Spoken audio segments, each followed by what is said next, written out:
Il-Partit Nazzjonalista qed isostni li ma kiser ebda regola tal-liġi tal-finanzjament tal-partiti waqt l-aħħar maratona ġbir ta' fondi iżda mhuwiex lest jippreżenta l-provi.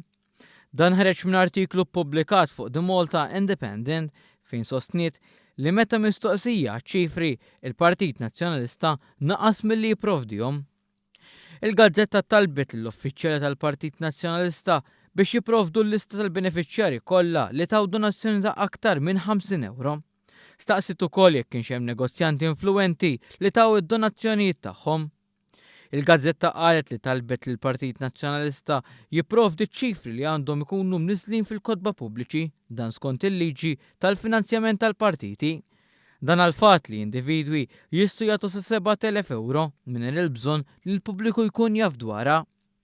Minkejja nuqqas ta' risposti kelli mal-Partit Nazzjonalista ipprova jraqqa l-pannu bil-qara aħmar billi jgħid li ma jfissirx li rappreżentant tal-partit ippreżenta somma kbira din hija waħda finanzjata minn sors wieħed. Dan wara li tul l-aħħar maratona ta' ġbir, is-Segretarju Ġenerali Clyde Pulli u l-Viċi Kap Robert Arrigo ippreżentaw donazzjonijiet ta' aktar minn 141,000 euro u 56,000 euro rispettivament.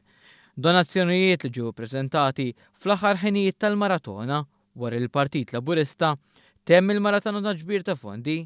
Dan kollu jitfaddel li kraħ ieħor fuq il-kredibilità finanzjarja tal-istess partit meta lura f'Marzu li għadda l-eks kap nazzjonalista Simon Busuttil inqabad fil-fatt dwar flus li l-kumpanija DB kienet qed tgħaddi lill-Partit Nazzjonalista biex iħallas is-salarji tas-Segretarju Ġenerali tal-Partit Nazzjonalista u tal-Kap Eżekuttiv tal-Media Link biksur tal-liġi tal-finanzjament tal-partiti.